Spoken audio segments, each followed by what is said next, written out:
Pemirsa, hari ini Iran kembali menutup Selat Hormuz. Iran tegaskan akan menyerang semua kapal yang mencoba menembus blokade di Selat Hormuz.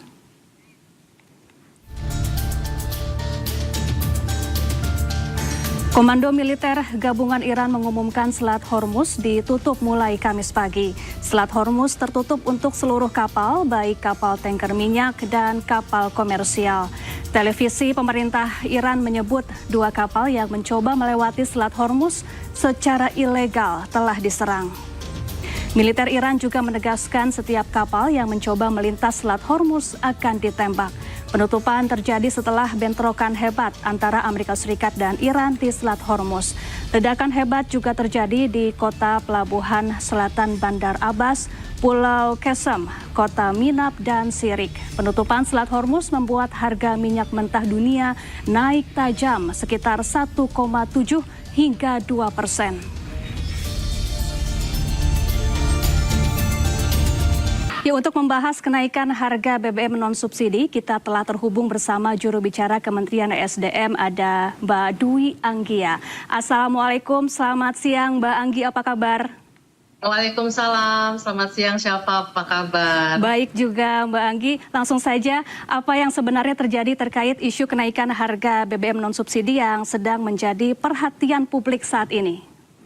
Ya, terima kasih siapa. Sebelumnya kami mau menyampaikan terlebih dahulu bahwa pemerintah memahami terkait dengan penyesuaian harga ini memang tidak mudah untuk siapapun menerima di kondisi sekarang ini.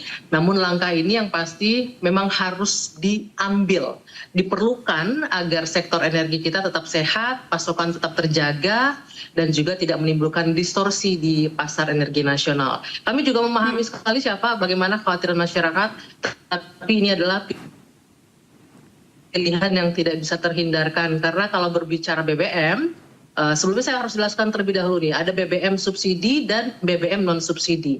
Yang naik saat ini Pertamax itu adalah BBM non subsidi. Sementara untuk BBM subsidi seperti yang sudah diperintahkan oleh Presiden Prabowo kepada Pak Bahlil selaku Menteri SDM, menjaga BBM subsidi seperti paket dan juga biosolar atau solar subsidi untuk tidak naik. Inilah yang harus dijaga. Sedangkan untuk BBM non subsidi, kenapa naik? Karena memang untuk mekanisme penentuan harga keekonomian BBM non subsidi ini mengikuti mekanisme harga pasar. Sehingga kalau terjadi kenaikan harga minyak dunia, mau tidak mau harga BBM non subsidi menyesuaikan ikut naik. Namun ini tidak berlangsung selamanya, siapa? Ketika harga minyak dunia turun, dipastikan juga akan ada penyesuaian dan BBM non subsidi seperti Pertamax juga bisa turun harganya.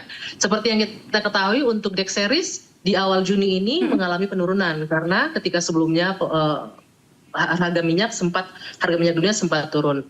Dan ini yang perlu kami tekankan, siapa, bahwa ini memang tidak terhindarkan.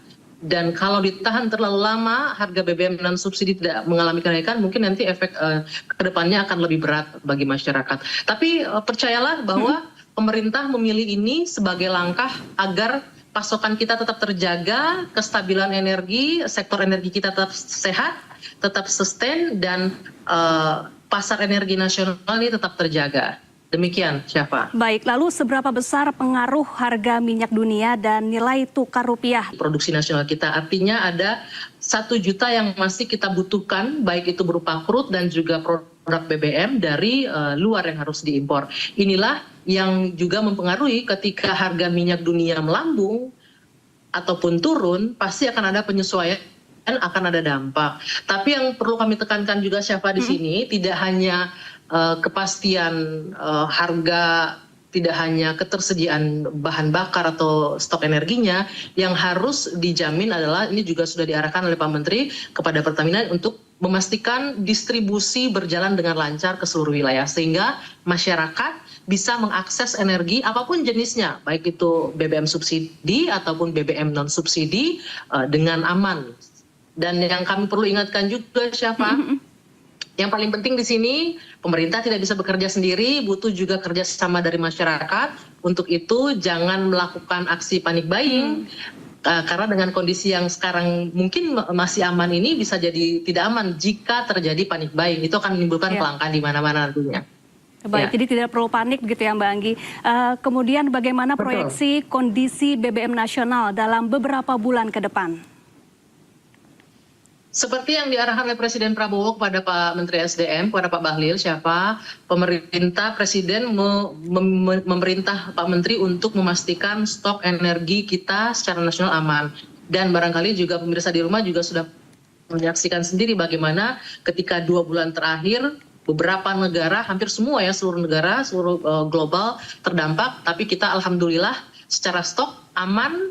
Dan 2 bulan terakhir juga secara harga masih terjangkau. Memang pada waktu-waktu tertentu kenaikan penyesuaian memang tidak bisa dihindari. Tapi yang pasti untuk stok kita aman. Tapi perlu kami ingatkan kembali, jangan melakukan tindakan penimbunan, aksi panik buying, karena ini akan berpengaruh nantinya terhadap kondisi stabilitas energi nasional kita.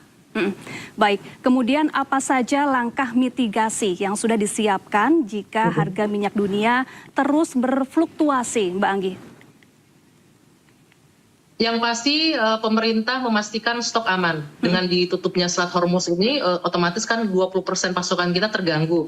Inilah yang kemudian dicarikan alternatifnya oleh pemerintah dengan mengalihkan dan juga membuat diversifikasi sumber untuk impor crude dan juga BBM kita dari wilayah Timur Tengah kita bergeser ke negara-negara lain seperti di negara di Afrika, Nigeria, Angola dan juga dari Amerika serta Brazil. Intinya pemerintah mengupayakan, masyarakat juga mungkin sudah merasakan selama ini bagaimana akses terhadap energi masih terus terjaga dengan harga yang affordable, yang masih terjangkau, dan kalaupun sekarang ada penyesuaian adalah hal yang sama-sama kita tidak bisa hindari dan yang harus kita bisa tanggung bersama, karena kalau terus lama-lama tidak ada kenaikan di saat negara-negara lain di kawasan, kalau siapa mengingat 2 bulan lalu sudah jauh lebih dulu ya menaikkan harga BBM. Terutama kalau kita bicara Pertamax untuk RON yang sama 92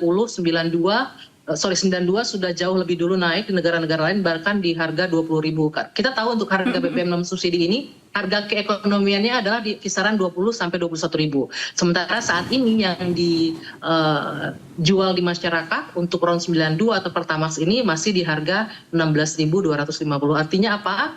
Artinya harga BBM kita masih jauh lebih murah dibandingkan negara-negara lain. Namun ini adalah salah satu upaya yang selalu dilakukan pemerintah untuk bisa menjaga daya beli masyarakat. Ini juga yang disampaikan jelas ya Pak, bahwa untuk kelompok rentan, untuk masyarakat miskin, inilah yang dijamin oleh pemerintah atas arahan Bapak Presiden.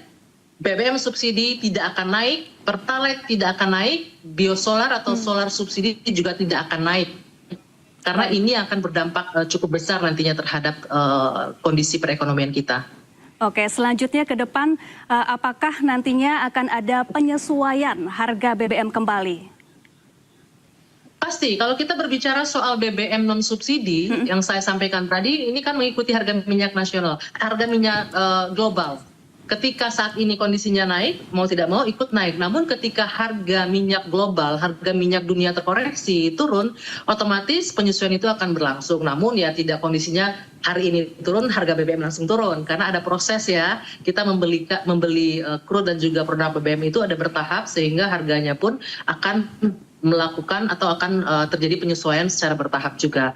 Jadi kenaikan harga ini tidak selama-lamanya. Yang pasti akan ada penyesuaian. Jika terjadi penurunan harga minyak dunia, harga BBM non subsidi, baik itu Pertamax dan Dexeris juga pasti akan turun. Kita sudah lihat kok di bulan Juni, awal Juni kemarin, bagaimana Dexeris turun lumayan cukup jauh ya mengikuti harga minyak global. Baik, terima kasih Mbak Dwi Anggia, juru bicara Kementerian SDM telah bergabung bersama kami di Breaking News. Selamat beraktivitas kembali dan salam sehat. Terima kasih. Terima kasih.